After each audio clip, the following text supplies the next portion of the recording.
So, is an asteroid headed towards Earth? Well, first of all, there are always asteroids headed towards Earth. What we care about is whether they'll actually hit us or have a near miss. Or I'd rather think of them as near hits. Because if you nearly miss something, to me that means you hit it. Anyhow, there's an asteroid recently discovered, 2024 YR4. That's its designation. And you know that was discovered late in the year 2024 because the letters are late in the alphabet. In fact, I think it actually puts us in December for 2024. The size of the asteroid is still uncertain, but we know it's somewhere between 50 and 100 meters. Some of that uncertainty will be overcome by tasking the James Webb Space Telescope.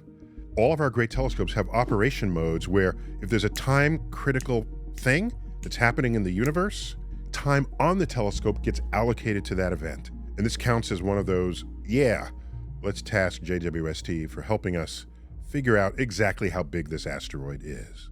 The right question to then ask is how much damage would it do? These things are moving very fast. The closing speeds are typically 20, 30, 40, can be as high as 50 kilometers per second. So that's a lot of kinetic energy being brought in. A good rule of thumb here is that the crater would be about 10 to 20 times the size of the asteroid itself. So 10 to 20 times something that's almost 100 meters, it would leave a crater between 1 and 2 kilometers across, all right? A little less than a mile, perhaps. If the asteroid hit a city, leaving a crater nearly a mile across, that would be completely devastating, destroying many buildings, killing many people. Most of Earth is water.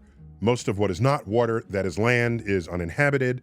So chances are, if it does hit, it's not going to harm anyone. If it happens out in the middle of nowhere, then it's just an interesting crater. We have one of those in Arizona. It's called Meteor Crater. It's almost a mile across, and you can sink a 60-story building in the center. And when you add it all up using this sort of arcane metric for describing the size of explosions, it would land at about between 8 and 10 megatons. 8 and 10 million tons of TNT, which was this metric invoked during the Cold War and the arms race to describe how much energy was being released with our nuclear weapons. So during that period, we actually detonated bombs of equivalent strength. And in fact, we detonated them in the ocean. And while there were local tsunamis, there wasn't a tsunami that took out the population of the world. So you don't want to be there when it happens, if it happens. I'm just telling you, no, civilization will not come to an end. We will not go extinct. We will not have to worry that we will suffer the same fate as the dinosaurs. So chill on that. The estimate for the chances of it hitting us are down at this moment, between 1 and 2% at the time of this recording. Now, what does that mean? I'll tell you. It means that the orbital trajectory we have for it, when projected forward in time, has an uncertainty cone where the asteroid could end up anywhere in that cone, but more likely in the center of the cone. If it stayed in the center, you can ask, how close to Earth would it come? About the distance from Earth to the moon. Now, let me remind you how far that is. Often when people, if they were told to draw where the moon is from Earth, they might draw something like this. That's how it's shown in textbooks. They show Earth and the moon right there. That is not the distance, okay? If Earth were this size, it would make the moon this size. Its distance would be 10 meters away, 30 feet or more away. That's the distance, well outside of this framing. So if this asteroid, 2024 YR4, stays in the middle of its cone of uncertainty, it will pass Earth at about the Earth-Moon distance. Very safe. It'd be fun to look at with telescopes. It should be detectable. So this chance that the asteroid might hit Earth, we can ask the question differently. Say, if it were to hit Earth, what is the impact corridor that it represents? Since we can't pinpoint it exactly just yet, we can tell you what that part of Earth looks like. So it begins here, just south of the equator in the Pacific, crossing the northern portion of South America, crossing the Atlantic Ocean, crossing northern Africa, crossing the Arabian Sea, India, and it ends right here in Southeast Asia. So this uncertainty is the intersection of its path and Earth's rotation. And that's what gives us this very long impact corridor. The press will make clickbait out of this, for sure. But as the orbit gets closer and closer to the 2032 January 22nd passage, that means our measurements will be better and better.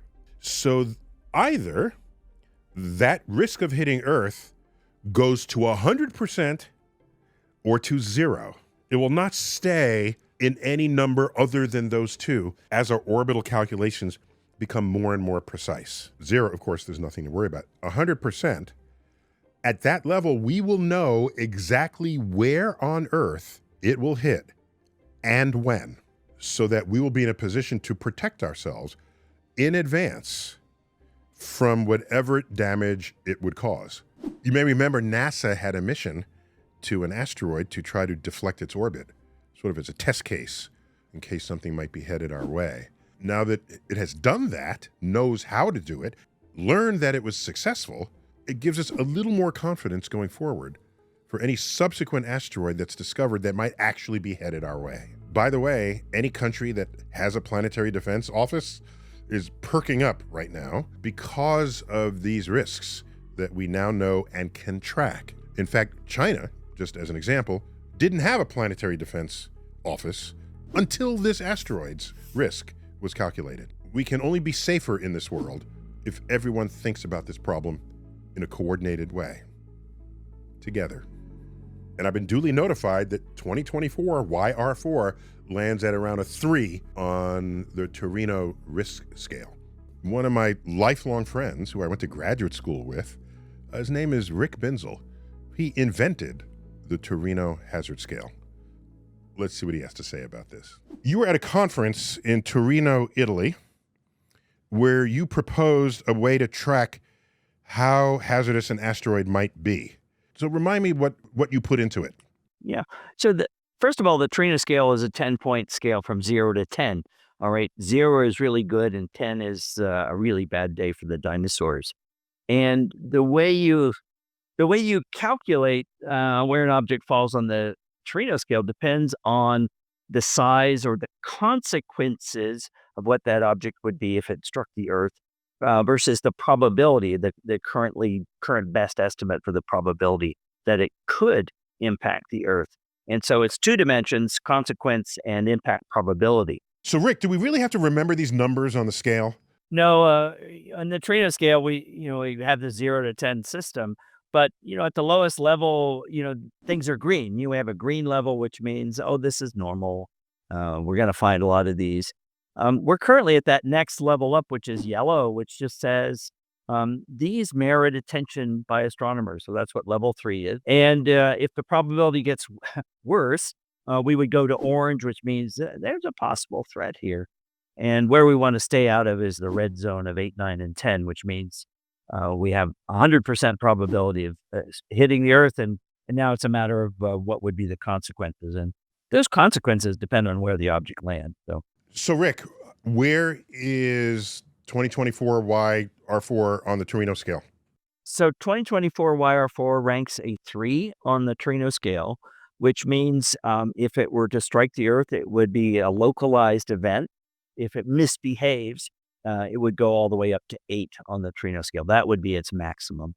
And I think the important thing about a 3 on the Torino scale is we like to emphasize that most likely when we get more data, we'll be able to reduce it to 0.